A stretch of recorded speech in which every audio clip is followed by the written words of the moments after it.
Spanish. Ladies and gentlemen, boys and girls, children of the utmost ages, like not even almost kids anymore, like, close to adulthood. Y'all can vote, y'all can get drafted, and y'all can talk about these motherfucking graphs with us. Ladies and gentlemen, welcome back to Let Me Book the Territory. This is the greatest professional wrestling podcast of all time. Past time, future time, present time, days of future past, the future where RoboCop is from, the future where John Connor is from, the past where the Predator was fighting prehistoric humans and shit. All of that shit. We here. I'm your boy. They call me Sarah Mero Dub. I'm going to be jumping off of ladders at Mania, getting title belts, fighting people that I didn't know I was fighting 3 weeks ago. Listen, we got so much graphs to talk about, but I can't do this alone. Ladies and gentlemen, I got my co-host with me. I got the man whose beard is connected to his beanie. That's also connected to his fitted hat. That is also connected to the headphones. It's like a string. The beard is just connected to everything in this man's apartment or cell block, whatever you want to call it. I'm talking about the richest man in podcasting. I am talking about a man who said, "Currency, I will outsmoke you any day of the week." I am talking about B.A.D. Biasi. What's up, Brody? What's good, Brody? Feels good to be back home after a weird week last week. We're not going to discuss why BA disappeared and vanished in the thin air last week, but it's our BA DiBiase. I forgot about that. Straight up vanished. BA Housing, very sleazy, very evil. I curse you, sleaze.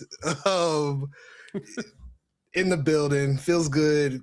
Can't wait to talk about this ridiculously interesting WrestleMania card that was forming before our very eyes. So yeah, there you go. Well, welcome back, welcome back, welcome back, and a welcome back on the microphone for the first time in a long time is the producer extraordinaire, the guy that keeps us out of trouble, saves us from ourselves. He let the hair down to stun on you hoes. He's rocking the pink hoodie like Kyle Fletcher and like that charisma vacuum, Bret the Hitman Hart. Ladies and gentlemen, the wise man is in the building, being wise. Sean, what's up, man? Sean, you're muted. I'm muted. My bad. But everything is good. I am definitely ready to talk about this Mania card. I got different words other than interesting, but we'll save we'll go ahead and save that for a little bit. But yes, nice thank you. Right. Well, I don't want to bury him in the lead. Yeah, you can't bury him in the lead because then you have nothing else to talk about. It's like I'm like Triple H right now. Golden shovel, everything can get buried. Absolutely. It's what we do. We put me and my wife back on TV. But apparently what they don't do is just build out a card for this Mania because as we just discussed pre-pod, there are 12 matches on this Mania card. 7 of them were picked up between Friday and Monday. Yeah. Which is nuts when you really think about it. When you talk about a card that's supposed to be built from really the day after Survivor Series until April, the fact that we were like, all right, so we know we got some title matches. Yeah. And an open challenge where an old white nigga is about to get put out to pasture. What else? Because we got 12 hours of wrestling. They were like, yeah.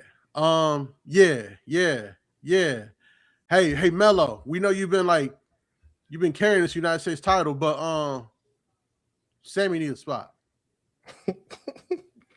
All right. I did it last year. And then it was like, yeah. Hey, Finn and Dom, y'all actually built the story, so we didn't really know how to do that. So since y'all did that, y'all got a spot. And they were like, kind of what we expected. Yes, thank you. And then they was like, hey Penta, great IC title match. We ain't really built you no rivals, so we just gonna hang that title from the sky and just yeah. Right.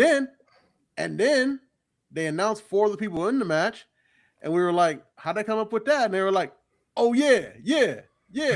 The qualifiers was on main event." Yeah, you remember that one time that they had that Wait. one match, like Right. 3 months ago? On main that event, they only have qualified. one match on main event per week. Yeah. We've been doing the qualifiers for like 3 months now. Y'all just didn't know it. Yeah.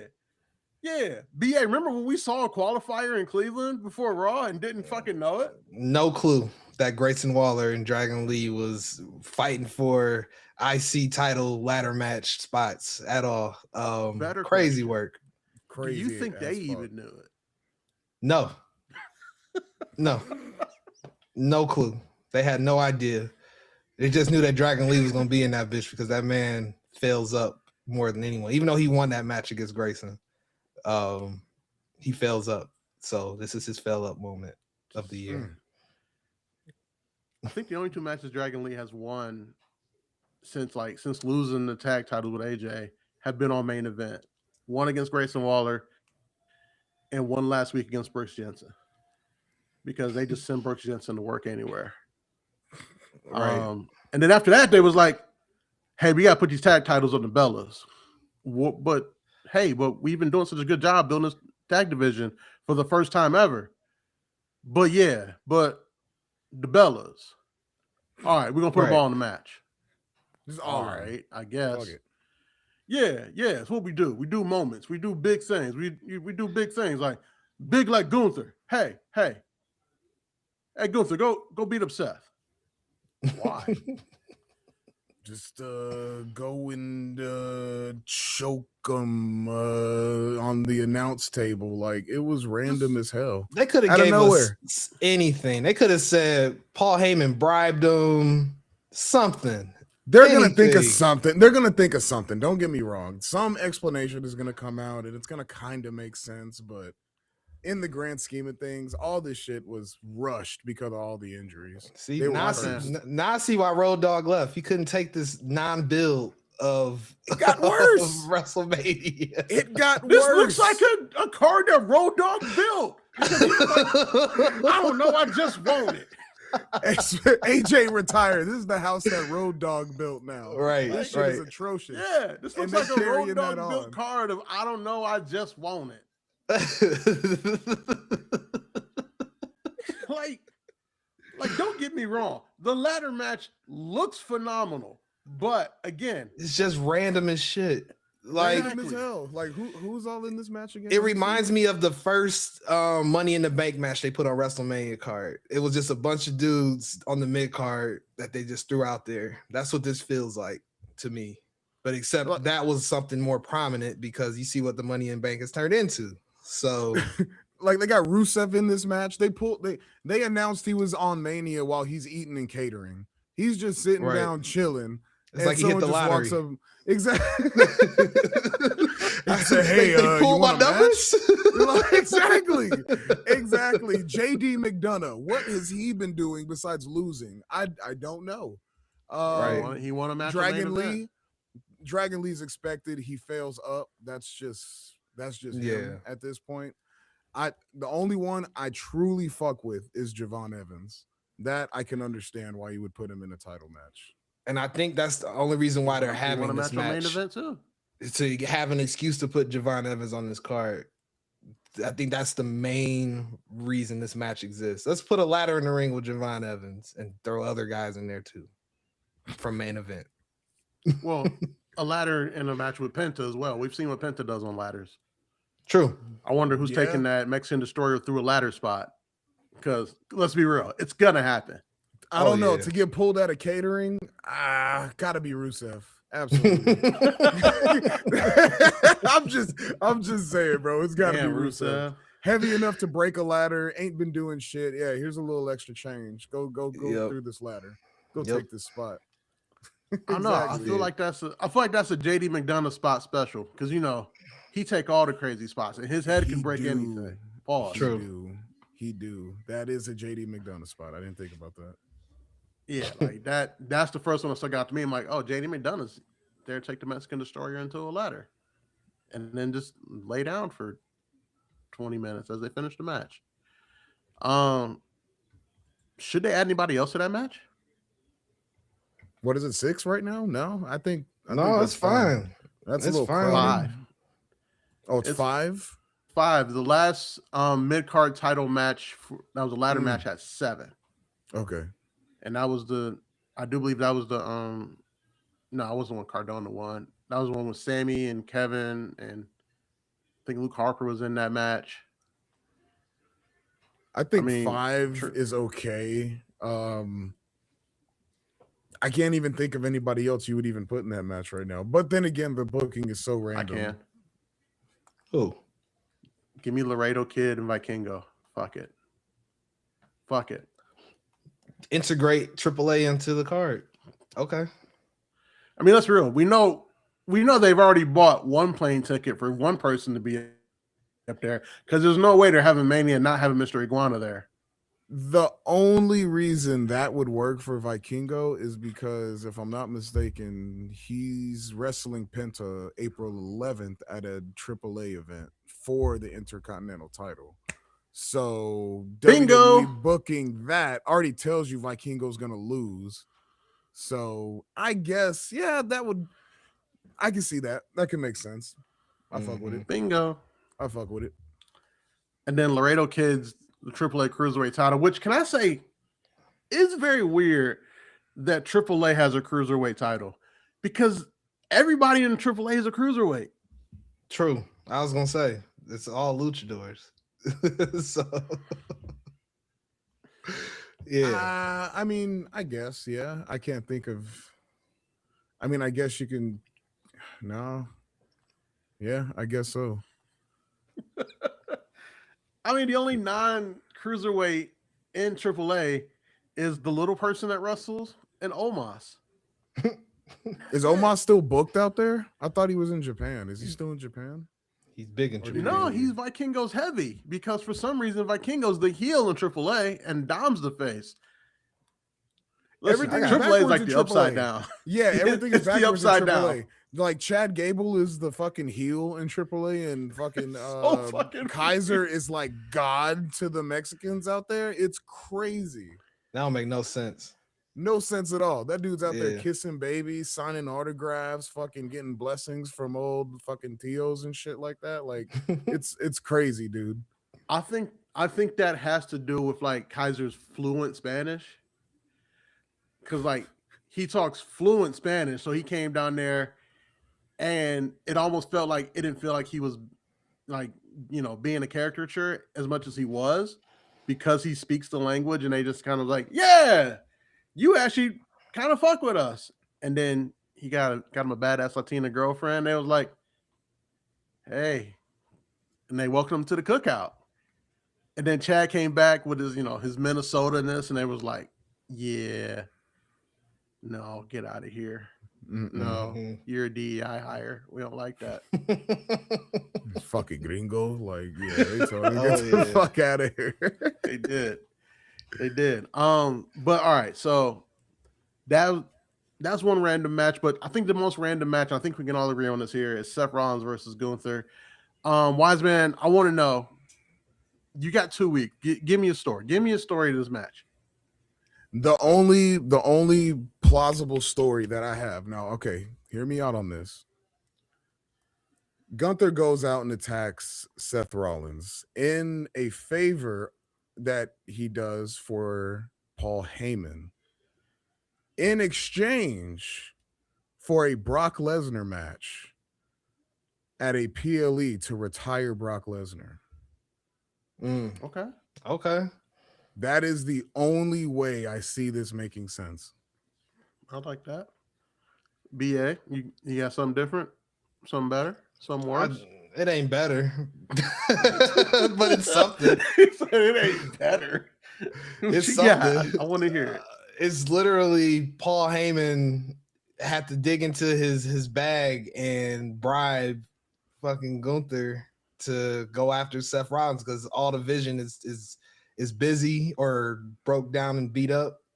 So he figured he needed another heavy to protect him from Seth, because he's got nobody. So that's the only excuse that, outside of what Wiseman booked, because that would actually bring them around to something feasible that makes sense. This is the cheap, sleazy way to get out of it, I feel, because it's just quick and easy. So, he just got bribed. You know they love quick and Is- easy. Oh is it- yeah, facts. Is your way sleazier than Paul Heyman just handing out favors all over the place? Yeah, because you've never seen Paul Heyman bribe somebody. Okay. It's What do you mean? sleazier. He did that entirely in the 90s to his roster and never paid them. He Oh, the ECW roster. What do you mean? He absolutely did that. That is a very plausible outcome for Paul Heyman. That nigga Facts. is a fucking slime ball. Absolutely. There was a whole segment on a Monday Night Raw with Chris Jericho was like, Paul, you still owe me $63. Where's my money? And then he ran down on Paul Heyman over $63. Tommy Dreamer almost ran down on this nigga. Oh bro. yeah, Absolutely. Tommy Dreamer's Dreamer ready brought to- it. We, Kill we him. almost saw some crazy shit. Absolutely. Yeah, WrestleMania 17 will be in memoriam for other reasons. No way, because he Vince would've brought the kept the Glock show with going. him. It's okay. Tommy Dreamer was really ready to kill Paul Heyman. Oh, and at that time, I'm- nobody could stand Paul Heyman, so they would have they definitely would have let the show continue. Wrestling's a crazy Goddamn. place. All It is. Yeah. So Gunther and Rollins, my bad. So, what about this though? Since Michael Cole made a point to keep calling him the career killer, what if Gunther's like, "Hey Seth, you've just been hurt too much. I'm just gonna put you out of your fucking misery." Oh, Yeller. Yeah. An old Yeah. Yeller storyline. That would be Yes. funny. That would be funny. And then at Mania, it's looking like Rollins is gonna end up winning. Ref's knocked down, and then that's where you bring Breaker back. And then Gunther gets that win. Seth's still partly protected because Gunther didn't like put him down like old Yeller. And then Gunther can move on. And then, Sean, to your point, he can go up to Heyman and be like, "I saved you from Seth Rollins. Give me a match with Brock." So then that way Paul's not like handing out favors like some slutty sorority girl. He's actually a businessman who's like, "You know what? I got you." What do you think? I can see that. That's very WWE booking. I'll say that. There That you is go. Very, There you very WWE booking. Because Braun is cleared, so wouldn't be surprised when he pops up in Mania at all. That's a good, quick reason to get out of it, but then still have a long-term payoff. So I'm cool with Because that. then Gunther shows up. He's like, "I put down AJ Styles. I made John Cena give up. I broke down the architect and I destroyed his vision, the visionary's vision, whatever you want to say." And And Goldberg. they'd be like, "Well, no, you didn't." And they're like, "Boo, boo, you didn't really beat Seth, boo." And he's like, "Now I'm going to slay the beast and do it for real. And I will have Lesnar on my mantle in Austria." I was about to say, I thought it was Oba. I thought you had an Oba accent going there for a second. I was like, what did Oba get in this match? No, then Gunther beats Brock, and then Gunther's like, "Yeah, there should be no one in between me and the world title." And then bum bum bum bum. Then we get Gunther versus Oba. Man, that's a dream match too. Just let me book the territory, man. I can see That's that. all I'm saying. Yeah. Speaking of Oba, did you guys notice that Triple H is like the only official that Oba, Femi, and Brock Lesnar won't hit? That was pretty stupid, in my Because opinion. Oba Femi mushed the fuck out of Adam Pearce after shot putting that young man who was just trying to get some extra money to pay, his indie dues. And Oh now my god. On solid brother's floor.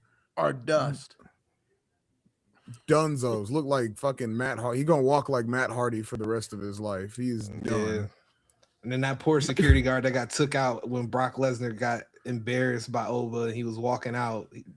Brock Oh Lesnar just yeah, grabs the security guy and fucking F5s him for no the reason. one at security all. guard who didn't go to the back yet. Had to sit F5.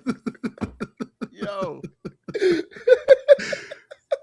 Don't make no fucking sense, man. it's bad enough when regular sized wrestlers beat up on these security guards, but now you Right. got these two titans, just these two kaijus out here beating the shit out of these poor security guards and mushing Adam Pearce. And then Triple H is like, hey, hey, hey, hey, this isn't what we do. These aren't Jesus. stories. Speaking of, why was Triple H and his wife on TV this week? What was up with the Stephanie? Now I wasn't mad at the appearance. I don't care. But why was she there? That's what I want to know. I haven't even thought about that till you just asked it. Didn't care. To tell Cody to tap into his evil side, To get another slap on a grown man. I couldn't tell you. I really couldn't tell you. Yeah. But you know, if Cody they kept booking you're not your father, and then Cody's like, all due respect, you're not your father. Why did she slap him after he said you're not your father either? Does she want to be her father? That's a compliment. That's why I was like, when he said it, that's how I was like, wait, is this supposed to be like a bad thing? Well, and the character of Mr. McMahon did not commit the crimes that Vincent Kennedy McMahon committed. Yeah, so but in you their act universe, you act like they follow the fucking kayfabe. They don't follow the fucking kayfabe. These niggas know what Vince was doing and shoving Brock Lesnar's in women. Like, they know this shit. They know this shit. The character means nothing. The character means nothing at all. That's nuts. Yeah, like it's over. Like, you know how like in Last Action Hero, like the movie became real life. Yes. That is what WWE now. Like everything is great kayfabe. analogy. Like it's a great analogy. Like I realized that, especially after that tweet that Wise Man sent about MJF talking shit about Dolph Ziggler, and then 2 seconds later they have a match, and like everything is kayfabe now. We are in this wrestling cinematic universe where Unreal is kayfabe. Every single podcast is kayfabe, especially the ones under the umbrella. Like, and now the court cases are kayfabe. Court cases are kayfabe. That's fucked up. The stock price is kayfabe. Like, right. Everything. Yeah. But hey, I'll tell you one thing though: the tickets ain't kayfabe because them motherfuckers real as hell. Right. You gonna pay? Not everything is kayfabe. Right. Oh yeah. You're gonna have to really give us $10,000 to come watch WrestleMania in person. But everything else is kayfabe. You include everything else. I can see that. Yeah. Right. But yeah, no, I don't know. I wouldn't be surprised if this was like a Nick Khan decision. Like, hey, we're in the Garden. We need a McMahon. And they're like, well, Shane is still persona non grata. He helping out Tony Khan on the low. Probably. That nigga a ghost booker. Probably. That would explain a lot. Oh shit. They not letting Vince back in that building ever again. And so Stephanie was like, Tommy Dreamer thinks the voices are calling is Mr. McMahon for Randy. So I don't know. Tommy Dreamer Did he really book that? Yes. Tommy Dreamer said that the voice, the other person on the phone is Mr. McMahon. Listen, you telling me that tells me that Tommy Dreamer is not the booker of TNA. He's just a guy that works there. And that's this is the dumbest why shit him I and ever heard in my Bubba life. Ray don't have the book. This is why they don't have it. Exactly. This is why they do podcasts like we do. Speaking of Bubba Ray and books, did you guys know there's a whole chapter in Batista's book called Bubba Ray's an Asshole? I did see a video about that. It was on Botchamania. But yeah, he read an excerpt from the book and it was fucking hilarious. Like, I think Batista has an interesting story. Like it would be a book I wouldn't mind reading, but if I ever bought that book, I would just turn to that chapter and read it. Oh yeah. You know how much you gotta hate a motherfucker that in your biography you put a whole chapter about how they're an asshole. Wow. Like that's hate. That is hate right there. That was some good shit. To dedicate a chapter to New York Times bestseller about why you hate another man. Come on. Shout out to Batista, man. That's crazy, man. Best wrestler turned actor ever. Absolutely. Sorry, Dwayne. Not sorry. But speaking of Dwayne and Mr. McMahon of BA and Tommy Dreamer are writing it, who is talking to Randy Orton? Is it Ted DiBiase Jr. since he's not going to jail? He said April 19th, book it. I'll be there on the phone with somebody. So I don't know. We get a legacy reunion. I don't know if that's happening. That'd be disgusting. I'm not even gonna lie. It would be absolutely trifling. I can't even count. Ted DiBiase has been too shaking in his boots about stealing from black people, so he probably ain't wrestled. He probably ain't wrestled in so fucking long. Nah. Could you imagine the reaction that he would get at WrestleMania from people? They would just immediately just boo this nigga out the fucking arena. Would they even remember who he was? They will remember Michael Cole's gonna the legacy. He's back. Right. Cole's gonna say that, so we're gonna hear it on TV. Oh, Vegas. You're talking about in Vegas. Casual Mania. No, he will not get a big reaction because of that. I'll tell you what, he's gonna get slandered on the internet, absolutely, but in the arena, he'll probably just get crickets, to be honest. I'm not even gonna lie. Yeah. That's what I'm saying. How would you bring back Ted DiBiase Jr.? Like, what would you even do? How would you make that exciting at all for any reason? I feel like you can't do it at Mania because it would just be too quiet. You'd have to do it at like the SmackDown after Mania and just align him with Orton. I wouldn't do it at all. I don't think Ted's on the phone. I still think Randy's not talking to anybody. I think that phone is his Green Goblin mask. And it's just telling him to do shit. He's talking to himself. Voices in my head, they talk to me. They understand. They talk to me. Yes, I could see that, Doug. What are you doing, Orton? Kick him in the balls. Nigga's voice put him through the table. Right. Like, yeah. That's put him out of his misery. Fucking Cody been getting his ass whooped on SmackDown for like the last month. But this is what Cody does, though. He gets his shit kicked out of him all up until the big match. Then he shows out. And fucks him up. He's gonna lose. And then he's gonna go on his press tour. Oh, so we're thinking Cody's dropping the strap. Oh, I don't think you turn Orton heel and have Cody not drop the strap.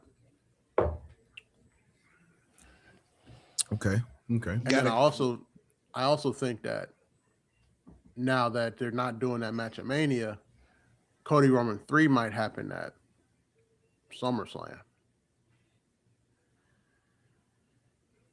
Okay. I don't even think we need a Cody Roman 3 right now, to be very honest. Not yet. No, you don't. You don't need it, but I think it is their money match, and you have to find somewhere to do it because let's be real.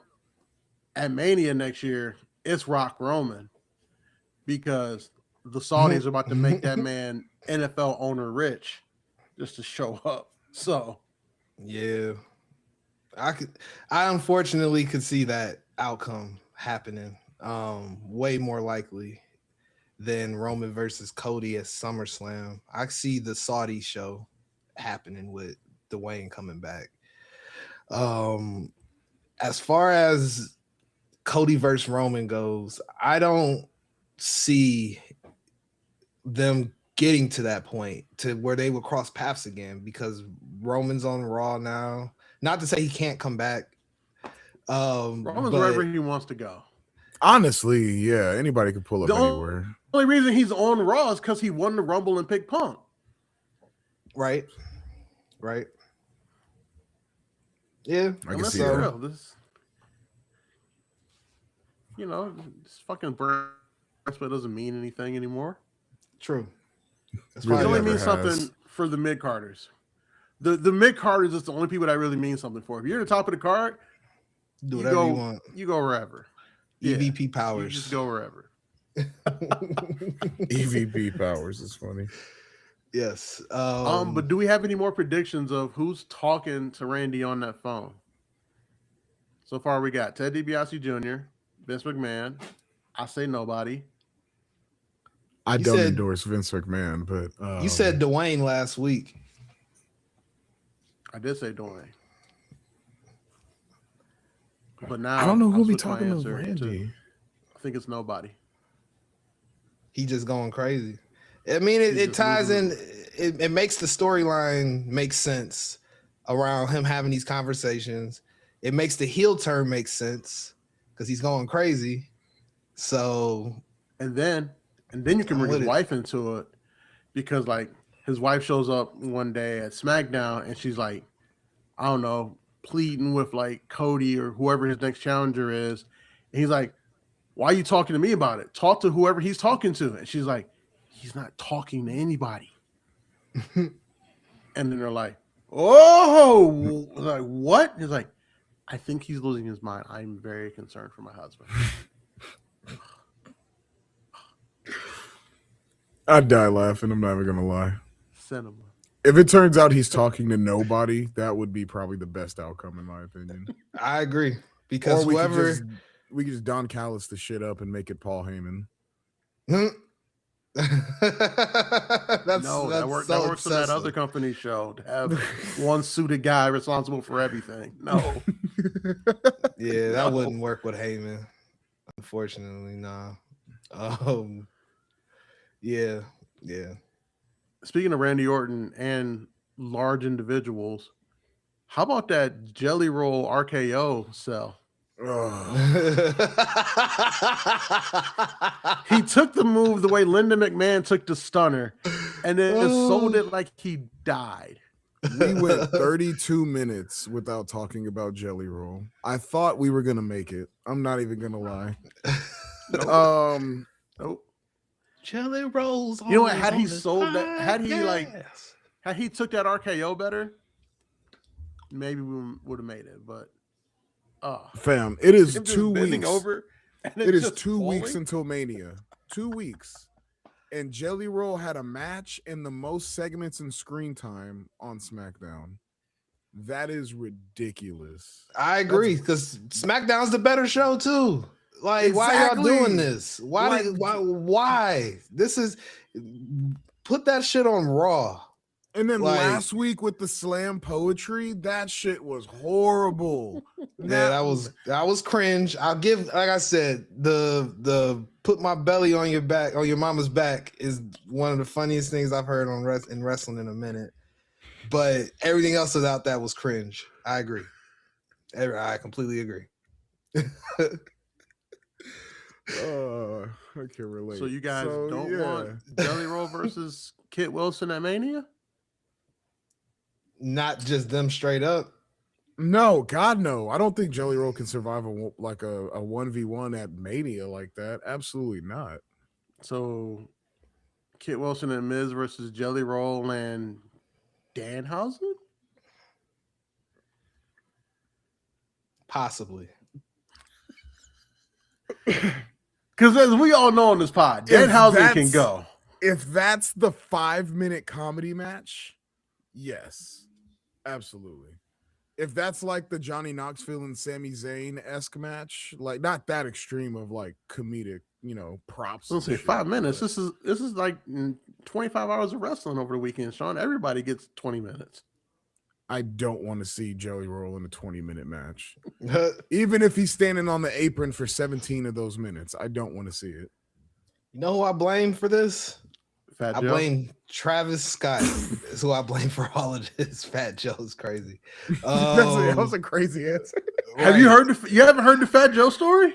No. Enlighten us, Dub, on the Fat Joe story. Oh man, so right after Joe and Jada pod like really first started, SummerSlam happened. Fat Joe was sitting front row. Yes. Remember when I Jelly do Roll remember got that. taken out of that match? Yes. Jelly Roll, like, he fought back to get back in.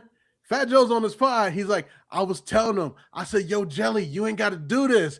And he looked at me and said, Joe, I got to do this for my family. I just have to. And I told him, I said, Jelly, you right, man. Go get in there and go win that match. Fat Joe loves telling lies. That's all I Fat can Joe's say. the greatest storyteller in hip hop podcasting. Right now. The Hulk Hogan of rap. That is crazy. Right. But here's the crazy part about Fat Joe. Like, once in a blue moon, when like they'll have a guest on that show, they'll try to call him on one of his lies, and they be like, "Nah, that's 100% true."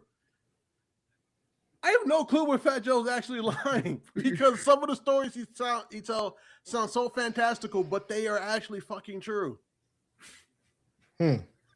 Like, he's told a story about like when Big Pun smacked Jay-Z upside the head with a bottle of Cristal.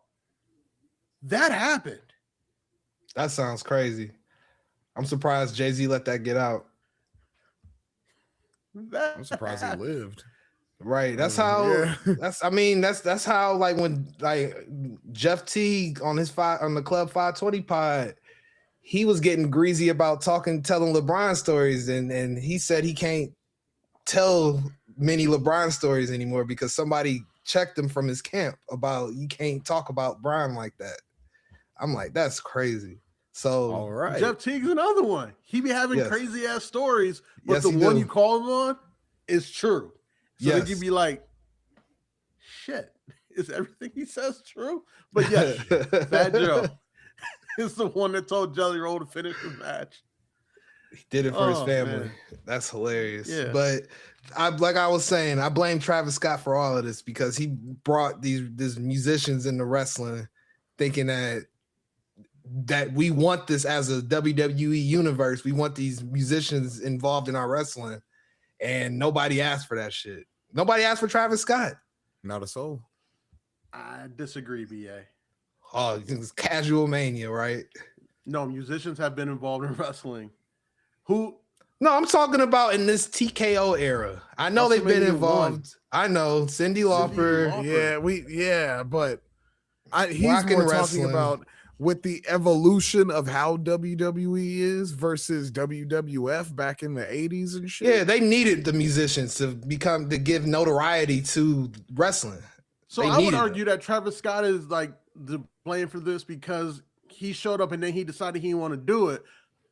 Yes. So now you really got to commit to doing this. Yes. And versus like and Jelly Roll raised his now hand. they all want him.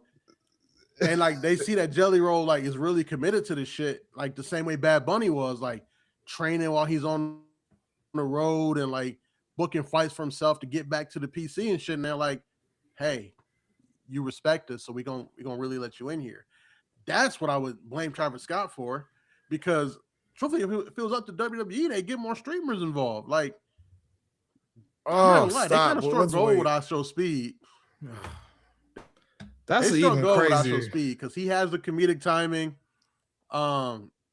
He's athletic. I mean, the rest of them, I don't know. I don't know too much about too many other streamers, but they got a good thing going with Speed and Logan Paul. True. So I can't argue with that. And I think to the point of Wise Man's reaction, shit is just cringe when you bring in these streamers. It devalues the product low key because it makes it look like everybody can do it. And as Travis Scott, everybody can't do this. So that's where you're telling me that you don't want to see I Show Speed with Logan Paul and Austin Theory versus the Usos at LA Knight. No. That spot can get used for so many other people. So there's 12 matches on the card. Are you saying if that's the 13th match on the card, that's going to be your 13th reason why? That's cold, dog. Nick, I'll go cut on Collision. Fuck that. something else. No. Dub basically No. said that's gonna Wise make man gonna be sitting in Cosm with us. With my fucking phone just like this. Yep, exactly. Like, hey, can y'all put this on the Cosm screen? Hey, can I cast this Can we do a shit? picture in picture? Right.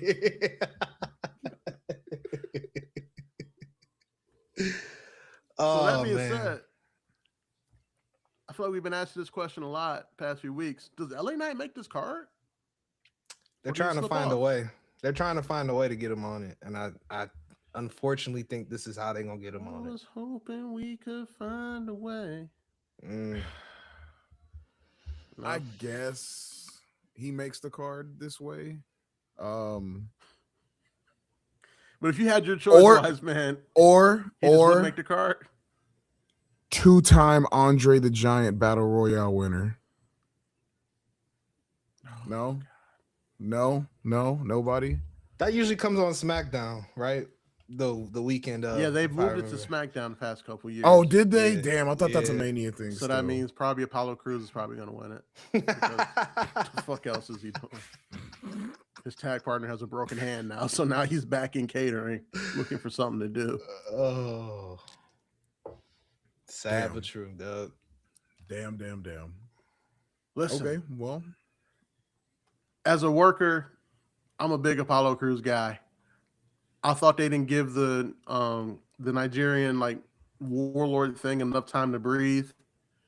Like, I thought he had something there, but just kind of looking at it since then, he's one of the few guys there where I'm like, man, I don't know how he still got a job. Him, B-Fab, Luca Crucifino, who has now debuted a Raver character, which is nuts. That's crazy. Have B-Fab's only you there ever because seen of Luca Jade. Crucifino's new character? yeah, I No. saw that shit. It is bad. It's bad. It's bad, BA. It's bad. Is it on NXT or is he on the main event? He's on Evolve. He's on Evolve.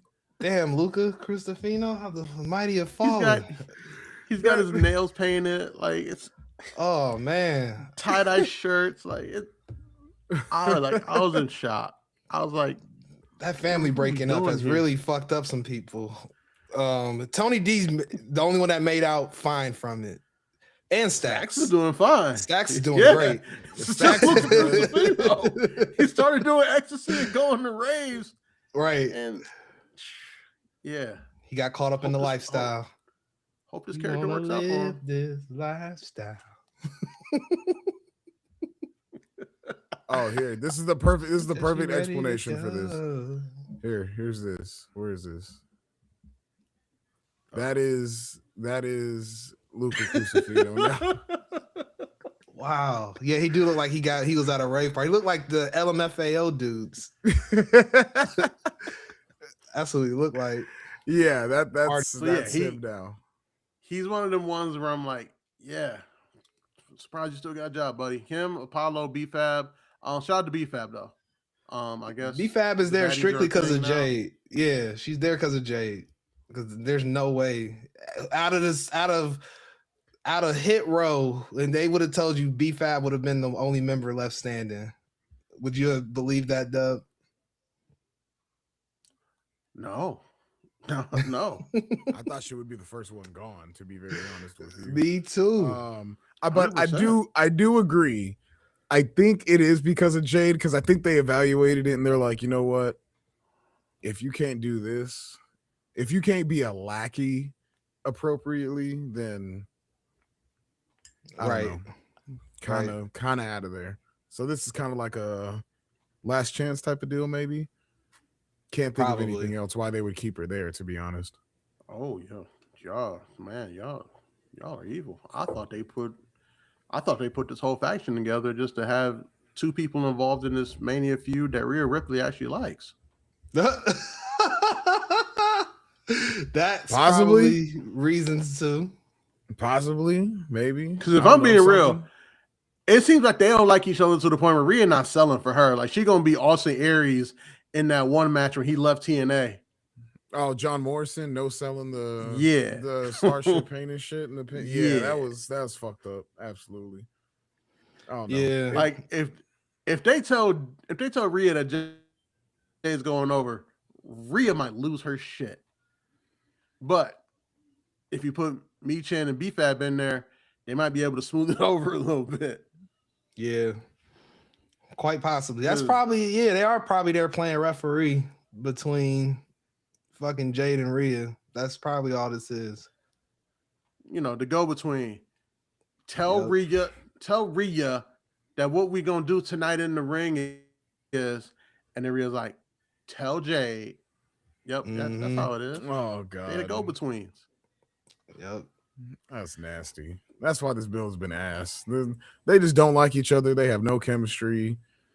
And this is Jade's like first major story going into a major pay-per-view. Like it's just been handled horribly. I also think the bill's ass because the match wasn't supposed to happen either. So who else were they gonna book? Bianca It's supposed to be Bianca's spot. Yeah, but she's been out how long now? Listen, it's everybody thought like she would be cleared.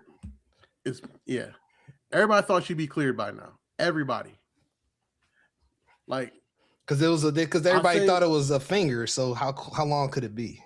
So yeah, like I imagine like even with the doctors telling them, you know, how bad rehab was going and blah blah blah blah blah, they were like, yeah, all right, whatever, should be ready by the Rumble. I'd be willing to bet that up until maybe like a couple of weeks before the Rumble, they still had Bianca penciled in to win that Rumble. And they found out, yeah, it's not happening. So then they plugged Rhea in. They were like, all right. Mm-hmm. I'm sorry. No. Liv won the Rumble. Yes. So Liv won the Rumble. So then, again. You're thinking a chamber. They're stretching it out further. And they're like, all right, now what? Mm-hmm. Because Bianca winning the chamber would have been perfect. Because you remember, this whole thing started at the chamber. Mm-hmm. True. Yeah, with Jay coming back and all that. I remember. It would have been perfect. But then they were like, wait, what? She still isn't getting cleared? What? She might lose the finger. What the fuck are you talking about? It's a finger. And they're like, yeah, it's bad. And I was like, break glass in case of emergency, Rhea Bloody Ripley. And then they got to talking, and then Jay got to being Jade, and Rhea was like, I don't fucking like her. So fuck it. I don't know what you got. Yeah, thrown together. I get it. They could have just did a little better with the build. That's all I'm saying. It's been pretty cheeks. And I agree. Yeah, I agree. Yeah, it's been pretty cheeks. Everything is just about calling each other bitches, and my arms are bigger than yours. Yeah. Your muscles are for show. My muscles are for go, or whatever Rhea said. I don't know. Yeah. I don't know who's feeding her that shit. It's not good. It sounds like a Baron Corbin line. Right. Burn the ships. Shout out to Baron Corbin. Yeah, killing it on the indies. Killing it. Is he like MLW world champion or something like that? I thought Karrion Kross was MLW world champ. I don't know. I thought he won a world championship off somebody. Let me see. He did. Baron Corbin was tag champs with Dijak. I could be wrong. I saw Dijak do some crazy ass move. Does he still go by Baron Corbin, or is it Bishop? No, he goes by Bishop Dyer. Bishop, yeah, Bishop Dyer. Let me see. I knew he won a title not too long ago. So we got one really bad Mania World Title build up. How about the World Title build up that we're kind of invested in? That being Roman and CM Punk, the battle of who can wear the best shoes. Is this really a battle? I mean, Roman's up 3-1. I'm about to say Phil has been getting almost swept. He almost got swept, so Yeah, it's about to be a gentleman's sweep. Like when he broke out the shattered backboards, I was like, all right, Phil. All right, I see you out here, but nah. But then Roman came out with the denim Jordan jacket. I was like, all right, Roman. Nice little $300 jacket. I see you out here. $300 but jacket. It was Roman's turn to go through the table at the Garden. It looked like everybody that was out there was helping CM Punk lift up Roman. Fucking JB Noble grabbing his leg and shit like that. Right. That was Right. hilarious. I'm glad I'm not the only one who saw that. Nah, I saw all that shit. So what's next in this? BA, I'm start with you. So we had some verbal jousting. We had Roman losing his shit, putting Punk through a table. And this time we got Punk getting the upper hand, putting Roman through a table. What's next? Let's see. We gonna have to have some sort of blow off from the tables. The tables bouncing off of each other. I think we just get a war of words moving. No, they were past the war of words. It's hands now. So I think we get some sort of battle where CM Punk comes down to the ring with Roman, because Roman just got out New York City, acknowledged me, and then CM Punk's music hit. So you didn't even get a promo at all. Just hands. Right. So we at that point now. So I think that Roman's gonna try to start a promo again. Then Punk's gonna come out there, but then the Usos are gonna somehow be kind of involved, but they're gonna end up jumping Punk without that being the goal in mind. Because Roman don't want them down in his ring. So that's all I really see happening, man, is they gonna just jump Punk to show him what's gonna happen on WrestleMania night, unfortunately. Wise man, you're shaking your head. Do you disagree? Or do you I just think- not want to see the bloodline again? I think Jey Uso is going to convince everybody to jump Punk because I don't know. Seemed like Jey Uso kind of calling shots a little bit. That's the weird thing. Oh yeah. Jay calling the plays. I'm just saying. That nigga Roman was about to get out the ring. Jey Uso said, "Nah, man, take the shot." Joe, get him, Joe. And then Roman was activated like the Winter Soldier. Yeah, I'm about All to you say gotta do the is call sleeper him Joe. agent. He get activated. Activated. You call He him just Joe get or call activated. Punk old, sleeper agent activated. Off. Yeah. Oh man, that might need to be the cover, like Bucky sitting in the Winter Soldier thing, but it'd be Roman. That'd be fire.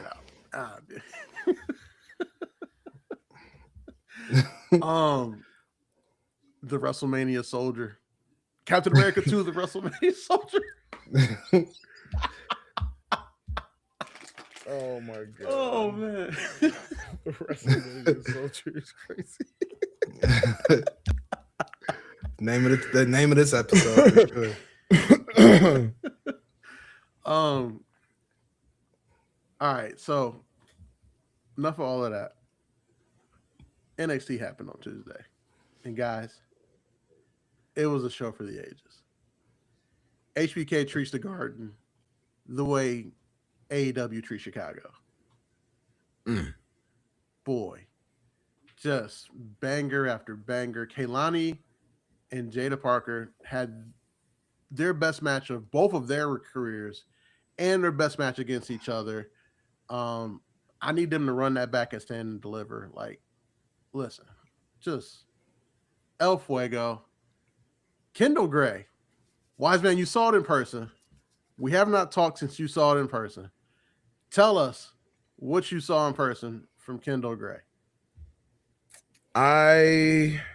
Now, mind you, I've only ever seen clips of her wrestling. So I didn't know much. But I'd probably say a good 5 to 7 minutes into the match, I was thoroughly convinced. I was like, yeah, she can be a GOAT for sure. Like the way she wrestles this like early on, and I don't know how long she's been wrestling, but she looks young and she's on Evolve, or she was on Evolve. So 2 years. 2 years, yeah. After 2 years, shit, nah, dude. How long Jade Cargill been wrestling? Like what, Jade 7 Cargill? years now? Yeah. I was gonna say she's damn near an AEW original. Like, Yeah, that's she what I there, was like, saying. What, a year after that promotion opened? Yeah, so 2020 to fucking right now, so at least 6, and Kendall Gray already blows her out the water wrestling wise. Oh, absolutely. And Jade had been training before that because she had an NXT tryout, like I want to say in 2019, 2018. It's like it's like some of the things we always say. Some people like are good at wrestling, but other people just fucking understand it and get it. She's one of the ones that gets it from like that fucking young of a career, basically. 2 years, crazy. I loved it. She's Yeah. on that Kurt Angle path, man. She picked this up so quickly, and she's just so good. Like her match with Lola, man. I need to watch it. That's a free TV classic. They need to put that in the vault right away and just have that on their little classic free TV classic. Okay, I'm not going to say like all time classic, but when you categorize them down, that's a free TV classic right there. Okay, like for a random Tuesday night in the middle of at the end of March, you can't get too much better. Definitely one of those matches. If you were channel surfing and you just happened to stop there because your remote died, but you weren't a wrestling fan, why didn't you do that match? You're a wrestling fan.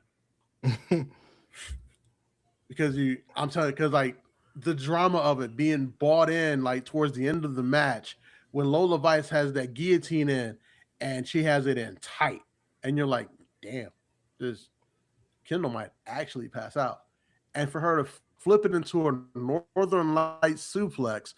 Because again, she's just that fucking good at wrestling already, and then for them to do the tap out pin finish, cinema.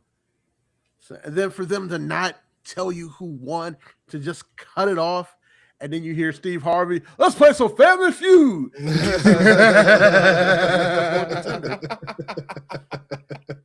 I don't know what CW is playing in y'all areas, but that's what comes on after NXT up here in Detroit. I fucking hate it.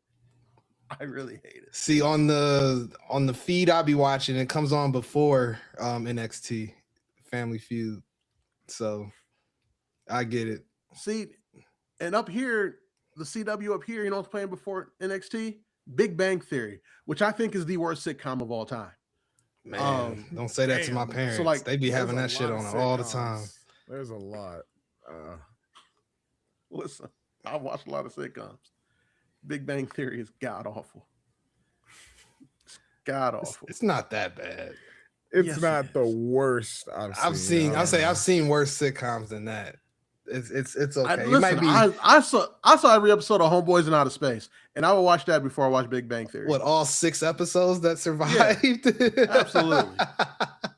Absolutely. I would watch that off of the pure nostalgia. Every time they make a pop culture or like nerd culture reference in Big Bang Theory, I'm like Captain America in Avengers 1. I understood that reference. Didn't fucking laugh because it wasn't fucking funny, but I understood that reference. I get it. It's not everybody's bag of tea. Let me get off my soapbox here. But granted, I think most Chuck Lorre shows are terrible. 2.5 Men was god awful. It did spew Charlie Sheen going on one of the biggest crazy sprees in Hollywood history. So I'll take that. That shit was highly entertaining. That was the most entertaining part of that show because the show was entertaining. True. I agree with you there. 2.5 Men. How I Met Your Mother was okay. It went on 3 seasons too long, but again, you know what? This isn't a sitcom podcast. This is a podcast about another form of entertainment called professional wrestling. And we got Stand and Deliver card to pick, guys. Yes, we do. So, we got 7 matches on this card. Oh shit! Well, that's not typical WWE booking there. Hey, that's Shawn Michaels booking right there. 6 and a pre-show match. Oh, we got a pre-show match. But the pre-show match is a Tony Khan AEW 10-person mixed tag special. Ooh, that's a lot of niggas. Come on. That's a lot of niggas. Okay. So this is like OTM and Hank and Tank, or this is Hank and Tank versus Hank and Tank. Is this 10-person? So 5v5. Okay. Hank and Tank, Shiloh Hill, Eli Knight, Ren Sinclair versus Birthright. Lexus King, Stax, Charlie Dempsey, Rhina Connors, and Ariana Grace. No, I'm going to want to watch that for Ren and Ariana Grace. I'm going to watch that for all the wrong reasons, and I'm okay with that. I'm okay with that as well. I'll probably. Yeah. I mean, those are some good reasons. I mean, but excellent Hank reasons, and Tank to be and honest. Shiloh Hill are just endlessly entertaining. I agree. Shiloh Hill's grown on me. the past few weeks. He's grown on me. The character work. Listen, He was I will over in admit that I was Texas. wrong can't about that lie. one. Oh, was he? Yeah, he was over in Texas. He got a nice little pop. That's all I was like, oh wow, people fuck with Shiloh Hill. Okay. Because I remember when he was on He's like entertaining. Evolve or like some developmental, and he was doing videos online about like the dark web and shit. And I was watching them shits, and I was like, what the fuck? Who is this dude? Yeah. So that was all of our like reception. Yeah, that was like right after he Hill. won LFG, and like they were trying to make him this weird like savant of like he's a genius, but he's also has like ADHD badly. He's kind of a crazy person. He was a Redditor. They've left That's that all it savant was. thing in the past. He was a Redditor, basically. But yeah, no, so that's your pre-show match. I think Birthright gets the win there because you need to establish the stable somehow. And Eli Knight can afford to take a pinfall. So, because he's like 12, so he'll be there a long time. And then next up, the Vanity Project accompanied by another person that the Wise Man saw live and in person in Texas, Jackson Drake. Wise Man, tell us about Jackson Drake and tell me why I was right when I told y'all he about to be one of them ones.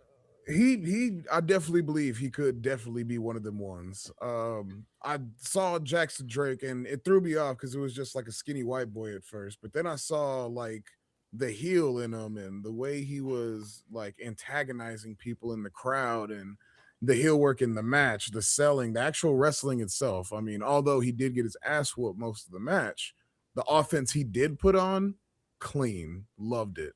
The character's a little obnoxious. Hammer? Yes, it didn't look. It was more like a mild flame hammer. It wasn't like really burning. I feel like he's still working on it because like sometimes I've seen him deliver it and I'm like, yo, that was crisp as fuck. Sometimes he delivers it, I'm like, ooh, that needs a little work. I don't know. He went a little too flat before it made contact, so it didn't really look like it made any head damage, and it was all like chest. And I'm like, that's not really a burning hammer. So yeah. But Jackson Drake would not be surprised if he was one of them ones. One of them ones. So we got the Vanity Project versus Los Americanos for the NXT tag titles. All right, here we go. It's gonna be a great match. BA, who we picking? Give me the Vanity Project. I'm going the same. Wise Man, I'm assuming after watching Jackson Drake, you're all in on the Vanity Project as well? I fuck with Jackson Drake, but number one, he's not wrestling in this match. And number two, them niggas over as fucking AAA. I'm going with Los Americanos.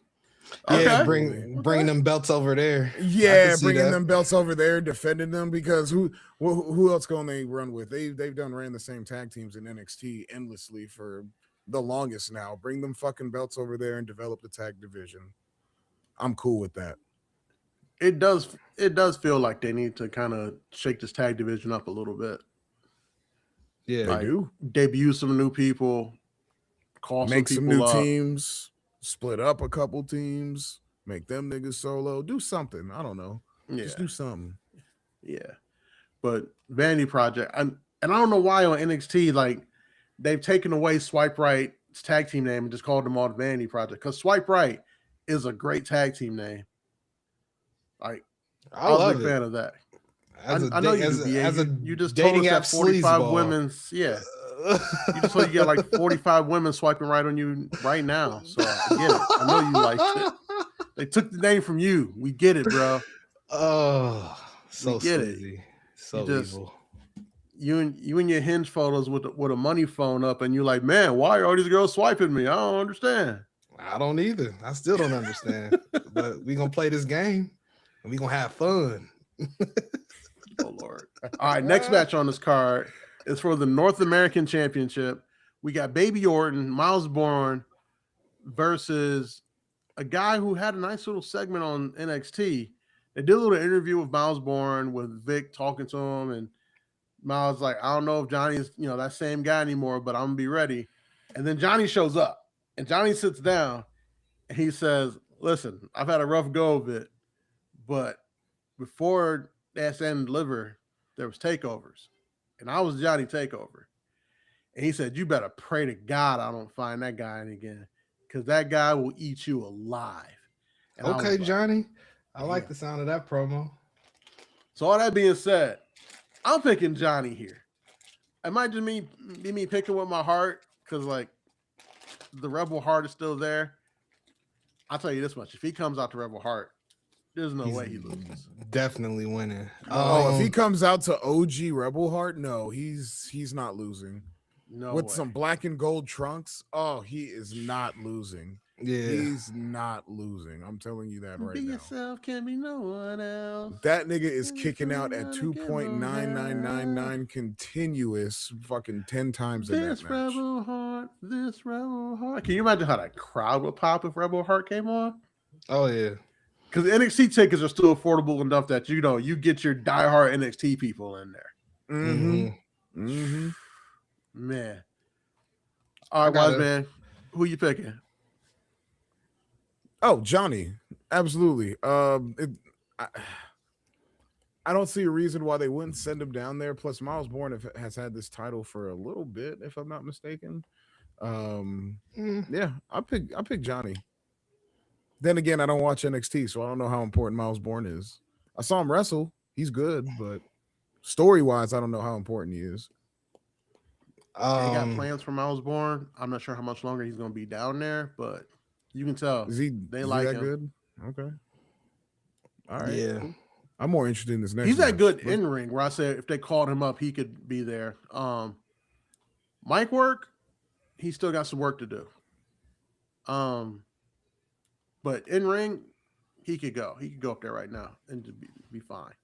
Okay, cool. Looking forward to it. I'm gonna have to pick Baby Orton here because I feel like Johnny's down there to get him over.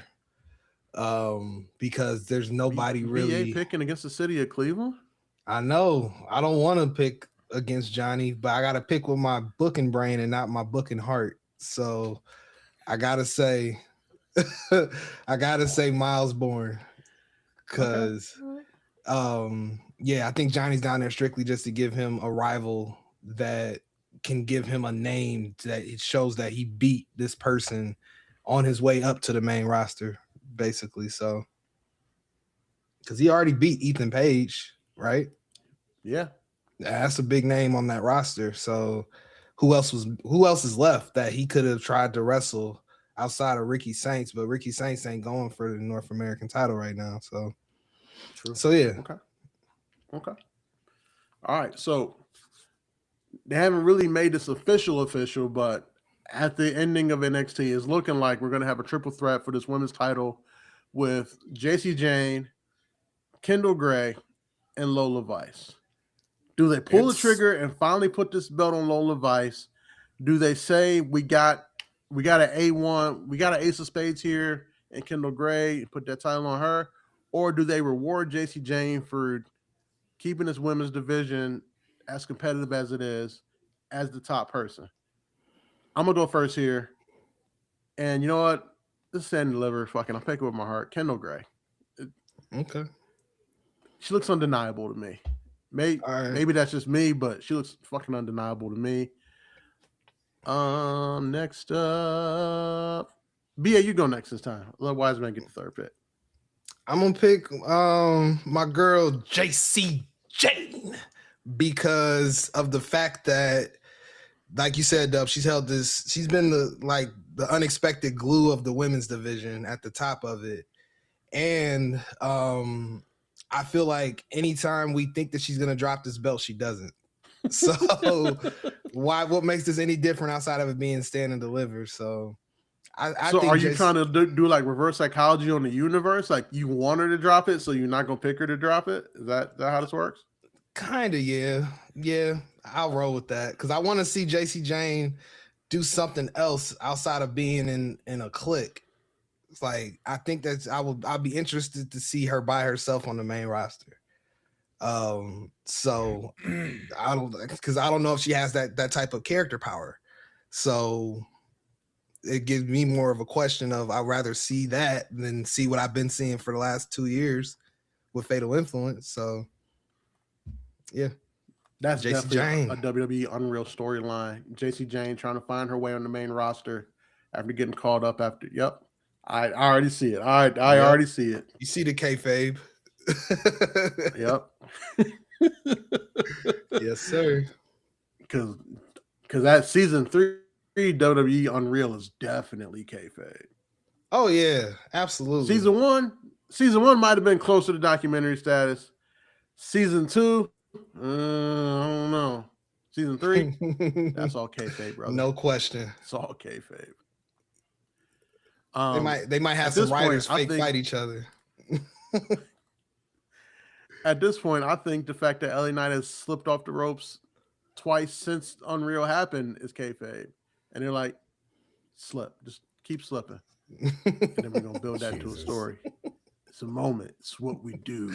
More moments, more stories. It's what we do. Sean, all right, here we go. Are you picking Kendall Gray because you saw it in person and you now believe? There's multiple reasons.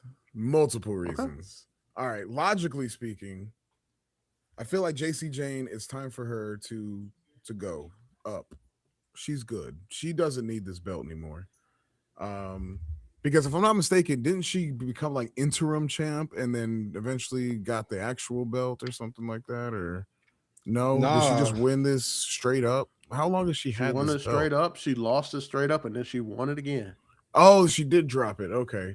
I'd send her up, to be honest. Lola Vice, she's good in AAA, right where she's at, because she's good enough to get called up. I gotta go Kendall, logically. And because I saw it in person, abso-fucking-lutely, because she grabs fucking monster. Kendall Gray, yes. Absolutely.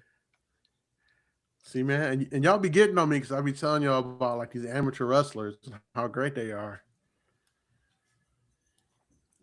Kendall Gray. It's something. Yeah. Another one. I'll go Kendall Gray. I'll definitely support her getting that belt. Absolutely. I think she was like undefeated as like an amateur wrestler in college. Like, listen, one of them ones. The one. Yes. She about to be one of them stand-ups to the NIL program for sure. Oh, was that NIL? Speaking of stand, shit. Yeah, she's an NIL one. Okay. Speaking of NIL, Soruka's another one they grabbed out of that program, and she has a match with Zarya, the breakup of the century. You know, I asked on this pod a few weeks ago, they need to hurry up and fight or fuck, and it's looking like we're getting the fight. BA, who you picking? What match number is this with them? Number 2? This is. Did they have one before? Number 1. The first. No, they had the triple threat with JC Jane. Yeah, that don't count. Yeah, but this is their first. This is their first singles match against each other. Got it. First singles match against each other. I gotta pick Zarya. The heel always wins. Yep.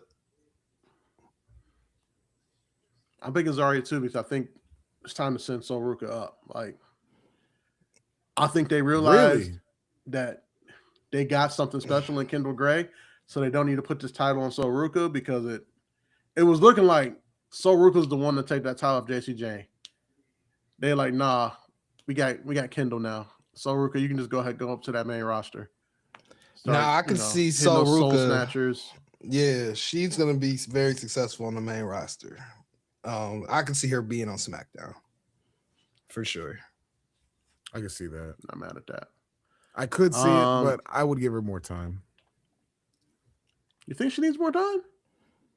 I don't know. The Soul Snatcher as a finisher, it just looks wonky when it's not done perfectly. And you have to be positioned weird as fuck for it. I don't know.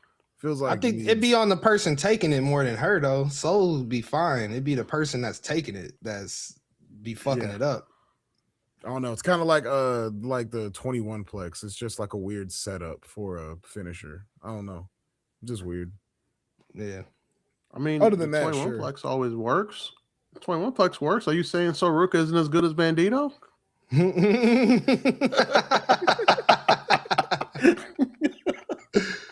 Oh, Now you talking about rage bait? Yeah. Okay. I mean, there's plenty of moves that have long setup. I mean, tell me Soruka isn't as good as Kenny Omega with the one-winged angel? I mean, come on. Come on now. Next match, please. I've watched Ospreay set up the Stormbreaker, and I still don't understand how that doesn't defy physics. Come on. Yeah, because his fucking opponent's unconscious from taking an elbow to the C1 10 times in a match. C1. All right. That's hilarious. Just saying, King's not that much better than Soruka. Just a little. Just a little. Just a little. Wiseman's going to edit this and turn my voice to like a chipmunk voice. I'm going to AI your voice to Don Callis so he sounds like a hater.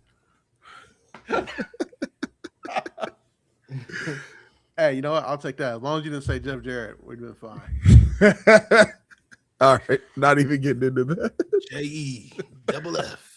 JEFFJARRET. Dub's favorite wrestler. Let's get you a cameo from Jeff Broke Jarrett. a million guitars. Oh, I'm definitely going to that. I'm throwing in for like a 10-minute cameo from Jeff Jarrett. Right. He's going to call you slap nuts at least 40 times too. Broke a million guitars, never drew a dime. Word to Kevin Nash.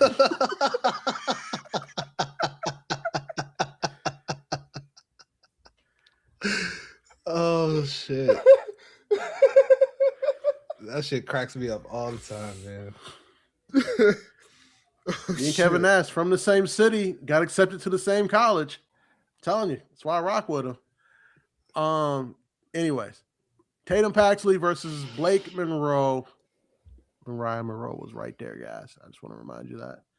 For the NXT Women's North American title, I think Tatum retains here. Me too. Because I think Blake is going to move on to be the heel for Kendall Gray going forward. Because, come on, the glamour versus the graps. Oh, yeah, it just writes itself. Fun. It just writes itself. Wise man, I'm seeing you're not in agreement. Yeah, I can see that. I'm looking at it right now, looking at the card, and I'm like, yeah, if she wins that, I don't see a better opponent than Blake. Honestly, she can keep up with her. Absolutely, fuck yeah, I can see that. I'm with it. I'm definitely with it. Boom. Sounds like we're all in agreement there. Yep. So, Mr. Blake Monroe. Last but not least, aren't we all? Aren't we all? I know. We watched that Hollywood ending. It was beautiful. Fatal 4-way for the NXT Championship. We got Say His Name and He Appears. I believe in Joe Hendry.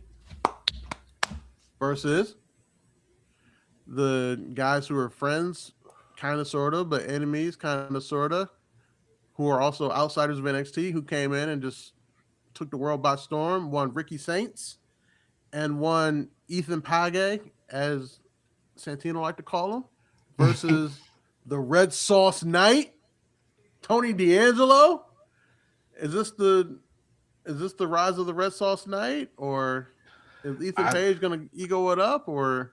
I think it is the rise of the Red Sauce Knight. I think Olive Garden stocks are finna rise. I think Tony D'Angelo is actually Olive Garden stock. I think this one is his. So we all need to go buy some Olive Garden stock. Bet. I think this one is his, man. Just looking at it, because Saints and Page are gonna end up screwing each other over in some way, intentional or not, after taking out Hendry, which is then going to free up Tony D to get the schoolboy roll up and win the match. Interesting. There it is. Okay. Tony D. He's probably going to win this, and I never thought I would say that in my life. Tony D'Angelo is going to be your NXT champion. I hate to say crazy. It, but Dub booked this shit like a month ago. I hate to say it. It makes me nauseous to my stomach when I say that. That dub. I didn't want to bring it up. Like I saw the writing on the wall. It makes me sick that Dub was right on this. Like when he showed back up, he was just sitting in the crowd and he was just staring at the belt. The fact that they had him do other shit was just for them to reintroduce him as a tougher new character. But I'm like, the point is the belt. He wants the belt. Yeah, no. Guys, we got to get E-Ray some Tony D'Angelo merch. For E-Ray Mania, for sure. I don't support that. Look, I'm not a fan of the motherfucker. Do they even make Tony D merch? Like, what does this say? It's me, Tony D. They don't have any like new merch of Tony D'Angelo, but you can get a free Tony D shirt for $9.99. Right. With this promo code mozzarella.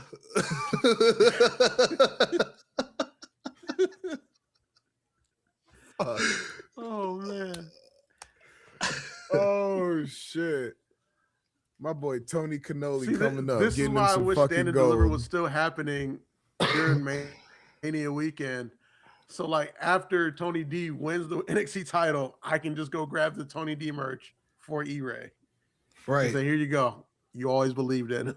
Right. And new. And new. Oh, that's horrible. That's horrible to hear. Oh, I hate that was Marinara Night is about to be your NXT champion. The Marinara Night is so fucked up. It makes sense. And then, I mean, I'm curious what happens after Tony D wins this belt. Who's he feud with? Paige and Saints? Because Joe Hendry going up to the main roster in the sky. Let's be real. I think one of those two go up too. There's nothing left for Ethan Page to do in NXT. I was about to say Ethan Page need to go up. And they are starving for heels. Yeah. Yeah. I mean, yeah. Because Tony's not really a heel, but he's not really a face either. So you kind of open the door for everybody at that point. I mean, Miles Bourne can take an L to Tony D. Trying to think who else. Shit, one of the birthright niggas, whoever they feel the best about, could take an L to Tony D. Every single person in the Dion first Lennox. match. I don't know. Oh yeah, Dion Lennox. Yeah, I can see him taking the L. Yep. Like NXT is going to be in like a really weird place, especially like if they call up either Ethan Page or Ricky Saints, because we all assume that Joe's going up. Because you're going to have a guy who's like not super established in his new character and was one of those 2.0 guys who, low key, Tony Angelo's the last 2.0 guy that on this roster. And like he's going to be your champion. You're going to have a bunch of unproven guys out on the rest of the roster outside of Ricky Saints. NXT is going to be in a very strange place after Stand and Delivered, depending on who all they call up for sure. Mm-hmm.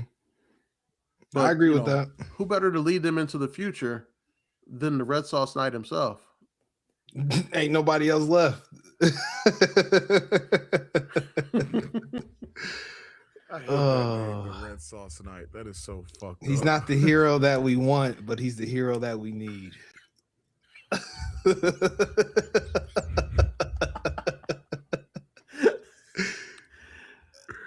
Who's the Red Sauce Knight's Joker? That's what I'm trying to figure out. Shit. There's so much uncertainty in that roster, that part of the roster. I don't know. Especially if people get caught up. Oh, it's Shiloh Hill. Oh, yeah. I can see that. Him being all crazy and shit. Didn't that nigga just get out of LFG? He's already gonna fight for a title. Is that how it works in NXT? I don't watch it. Not this quick. Yeah, that'd be pretty quick, wouldn't it?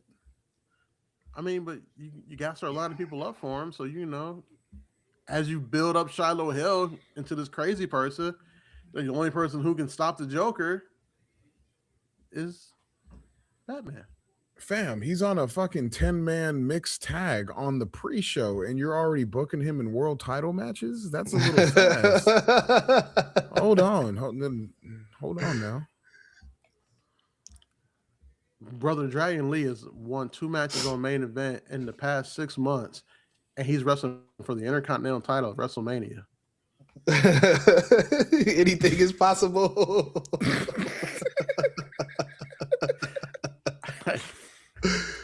I hear you 100%, but look, Dragon Lee is an anomaly. Okay, he fucking fell in. He's in a league of his own for sure. He is. He fell into gold with AJ Styles. He's fell into all types of title matches and qualifying matches. I think he was in the Rumble, wasn't he? I think he was in the fucking Rumble. Of course he was. Like, I'm just saying. Like, yeah, man, the dude, he's an anomaly. It doesn't count. It doesn't count. Okay. All right. Just saying. I'm just saying. The guy loses a bunch of matches and then gets a high profile match with Gunther, loses that, and then after he loses that, somehow gets an Intercontinental title shot, loses that, and now he has a match at Mania. It's because he qualified 3 months ago, Doug. Telling me that. I know. I was there. He qualified in a loss.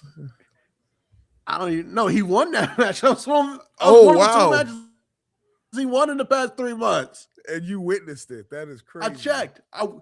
I went to cagematch.com. I was like, how many matches has Dragon Lee won in the past 6 months? 2. Main event. And one of those was 2 weeks ago against Brooks Jensen, who, if you don't know, is wrestling on fucking Evolve. PC All-Star. With this new character where he comes out and he's like, oh, you want a piece of me? And the people of Alabama, Bama. Yeah, that's Brooks Jensen's new character. That's terrible. So Dragon Lee is beating him and a damn near lost Grayson Waller in 2 months. In 4 months. And now he has a title match at WrestleMania. So you telling me that it's impossible that Shiloh Hill, this guy that they are 1,000% behind, that they had win their kayfabe reality TV show, can't be built into someone to challenge Tony D? I mean, it's real. He'll lose, but come on. It looks like management is way more behind Shiloh Hill than they are Dragon Lee, and Dragon Lee is in a marquee spot at WrestleMania. I mean, you can say marquee. He just go get his ass put through a ladder, but yeah, I can see that. Somebody's catching Operation Dragon through a ladder. Rusev. He catching everybody's moves. Come on. There's 3 people in that match there to show off. Javon, Penta, and Dragon Lee. Everybody else is there to take spots. Sorry, Rusev. Big fan.